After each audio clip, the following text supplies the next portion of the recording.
Salut à tous, bienvenue pour ce nouveau numéro du JTech à la Paris Games Week, l'événement jeux vidéo de la semaine à Paris, porte de Versailles.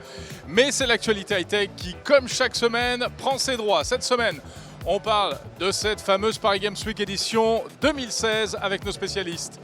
Au sommaire de l'actualité high-tech également, eh bien le fameux PlayStation VR, le casque de Sony, nous l'avons testé et nous répondons même à toutes vos questions. Enfin, les grosses annonces signées Microsoft et signées Apple. Cette semaine, déballage de nouveautés. Le JTech, c'est le best-of des vidéos de la semaine sur 01net TV.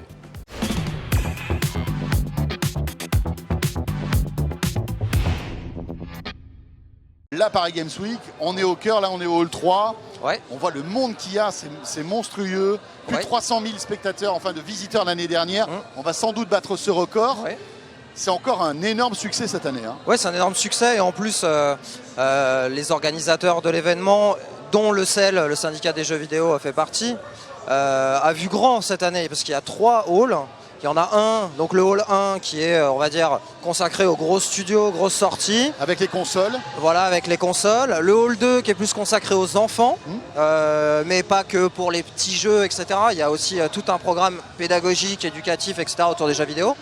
Et puis on est dans le hall 3 ici, et qui lui est pour le coup consacré énormément à l'e-sport et aussi au matériel de jeu. Voilà. Donc tous les constructeurs de PC ou presque sont là. Et donc là derrière nous, enfin derrière vous exactement, il y a une des scènes e-sport de la SWC typiquement. Voilà. Ils font du bruit, hein. Ça fait du bruit, ouais. Je crois qu'ils sont sur la compète Just Dance ou les qualifications pour Just Dance, je crois. Mais c'est incroyable. Là, pour vous décrire la scène, il y a, je sais pas, des centaines de personnes qui regardent en fait des gars jouer. Et il y a un commentateur comme un match de foot. Et il y a une ambiance incroyable. C'est ça. Ouais. Ça danse. Alors là, pour Just Dance, ça danse. Mais c'est vrai que pour les événements, il y avait du call-off, je crois. Enfin, voilà, il y a du call-off et là, voilà, là, il y a des casteurs qui sont là, il y a une foule en délire. Et encore, on n'a pas vu ce que ça allait donner pour FIFA, parce que pour FIFA, c'est ambiance de stade garantie généralement.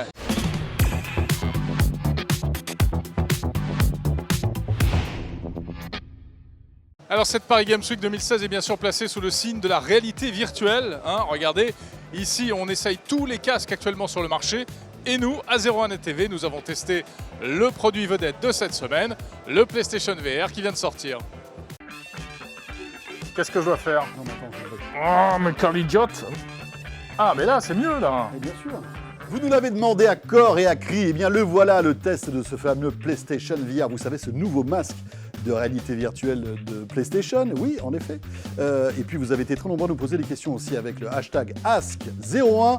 Voici la réponse à vos questions tout de suite.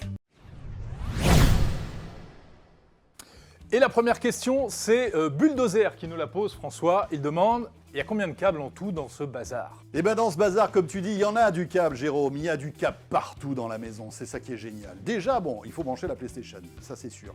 Mais après, il y a d'autres câbles qui vont permettre de brancher le masque directement à la PlayStation, mais aussi un autre boîtier qui est là. Regardez comme il est beau ce boîtier, qui lui-même va servir d'interface et un peu toute l'intelligence du masque. Il faut le brancher sur la PlayStation 4, mais aussi sur la télé. C'est pas terminé. Il y a aussi la petite caméra qui permet en fait d'enregistrer tous vos mouvements. Et bien là aussi, il faut la connecter à la PlayStation 4. Donc autant vous dire des câbles, il y en a beaucoup. J'en ai compté à peu près une dizaine.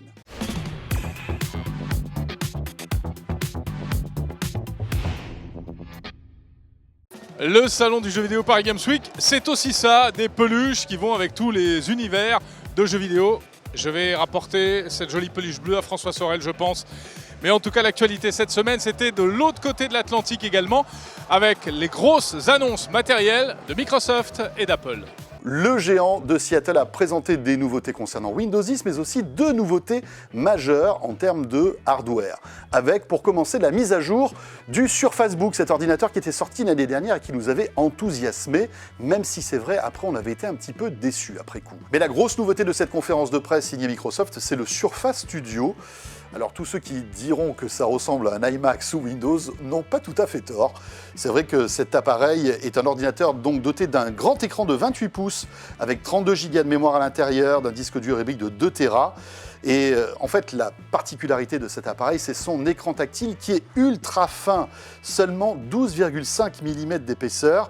Un écran qui serait même surdoué, 13,5 millions de pixels, 63% de plus qu'un écran de 4K, donc on aurait une définition qui serait véritablement exceptionnelle. Et puis ce qu'il y a d'amusant, regardez, c'est que cet écran en fait s'incline presque à l'horizontale pour devenir une table à dessin numérique.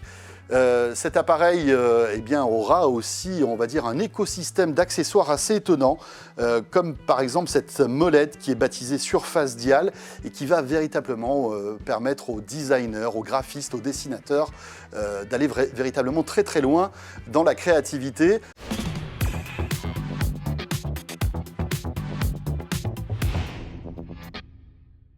Voici le nouveau MacBook d'Apple, ultra fin, ultra léger. Non, alors ça en fait, pas du tout. C'était bien entendu le tout premier ordinateur portable d'Apple. Et hier, eh bien, Tim Cook ne s'est pas privé de le rappeler. Cette semaine, en fait, les 25 ans de l'ordinateur portable d'Apple. Alors la vraie annonce, la voici, le New MacBook Pro. Nouvel ordinateur portable, disponible en 13 et en 15 pouces et surtout une innovation que l'on avait déjà pressentie. Il y avait beaucoup de rumeurs à ce sujet. Eh bien voilà, c'est confirmé. L'innovation tient en deux mots, Touch Bar. De quoi s'agit-il? Regardez, sur le haut du clavier, Apple a décidé de remplacer les touches de fonction habituelles par un écran OLED avec des touches qui apparaissent en fonction de ce que l'on est en train de faire, des fonctions contextuelles. Donc par exemple, des mots, comme sur l'iPhone, lorsque vous êtes en train de taper des messages.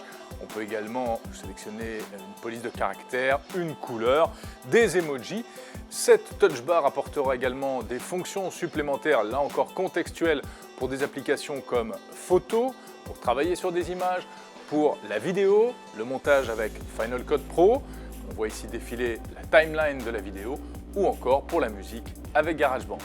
C'est véritablement l'innovation majeure de ces nouveaux Apple. Alors est-ce que c'est réellement utile ou ça ne risque pas de faire double emploi dans certains cas avec le pavé tactile? C'est la vraie question, on ne s'en rendra compte qu'à l'usage. Le pavé tactile justement, il s'agrandit, il est 2 fois plus grand que le précédent Force Touch. Pour le reste, toujours pas d'écran tactile chez Apple, c'est un choix visiblement et ils s'y tiennent, contrairement notamment à Microsoft. L'autre nouveauté, c'est l'arrivée du Touch ID, le capteur d'empreinte digitale qui va permettre non seulement de déverrouiller son Mac lorsqu'on l'allume, mais également de changer de session ou encore de payer des achats sur Internet en utilisant Apple Pay avec un système totalement sécurisé, nous explique Apple.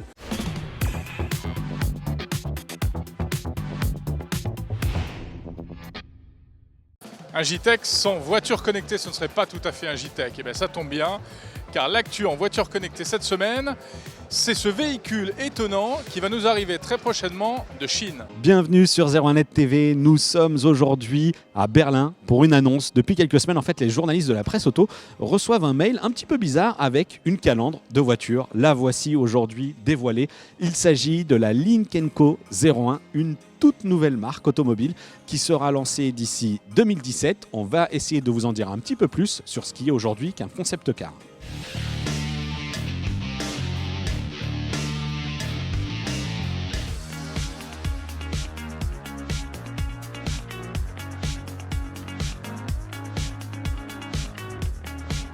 Lynk & Co 01, c'est un concept car puisqu'il n'y a pas encore de production de série, mais regardez, c'est tout de même très très proche de ce que sera la version finale. Et pour ça, eh bien, il faut d'abord qu'on vous dise ce qu'est Lynk & Co. En fait, cette nouvelle marque, elle est adossée à Geely, qui est aussi la maison mère de Volvo, et c'est pour ça qu'on va retrouver donc des similitudes à l'intérieur. Alors je le disais, on ne va pas pouvoir accéder à l'habitacle, mais on retrouve des similitudes avec la marque Volvo, notamment du côté du volant, du levier de vitesse, c'est ce tout petit sélecteur, mais Lynk & Co 01, c'est avant tout une nouvelle conception de la voiture. Ce sera un véhicule dédié au partage, véhicule électrique, et donc ça va passer forcément par quelques petites technologies qu'on vous avait déjà présentées, notamment au moment du Mobile World Congress sur le stand de Volvo.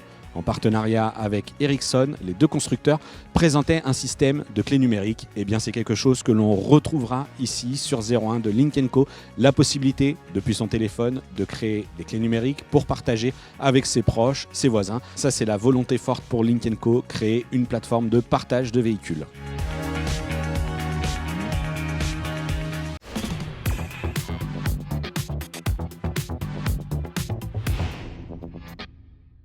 Quatrième édition du CES Unveil, de plus en plus gros, de plus en plus fort.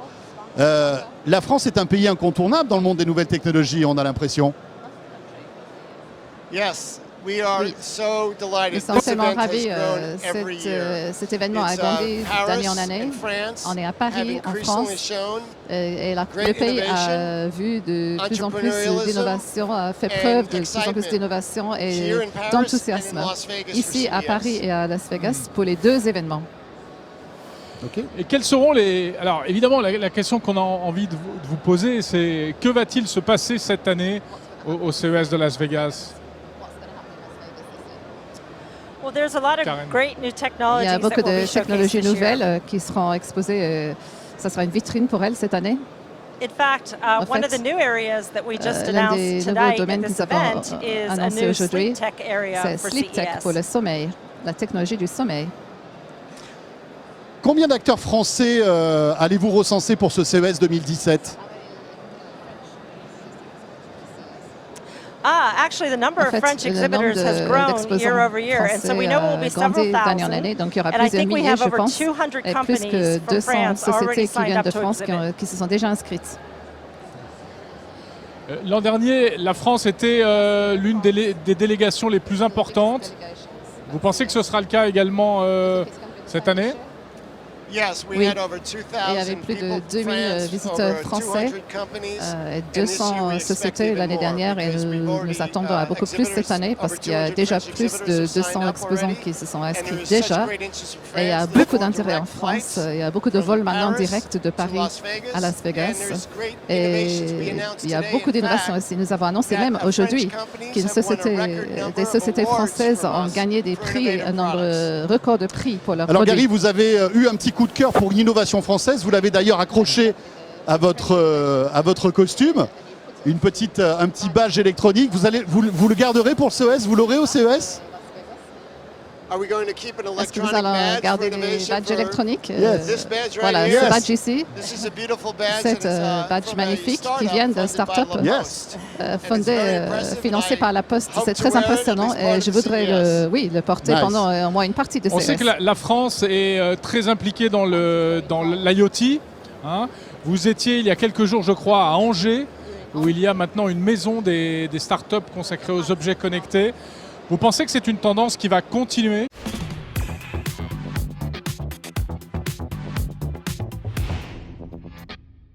Voilà, c'est la fin de ce JTech. Merci de l'avoir suivi. N'oubliez pas de vous abonner à notre chaîne YouTube. N'oubliez pas de liker cette vidéo. Et rendez-vous sur 01net TV pour découvrir tous les reportages, notamment consacrés à la Paris Games Week. Sur ce, je vous laisse. Je dois rejoindre ma team. On a du boulot.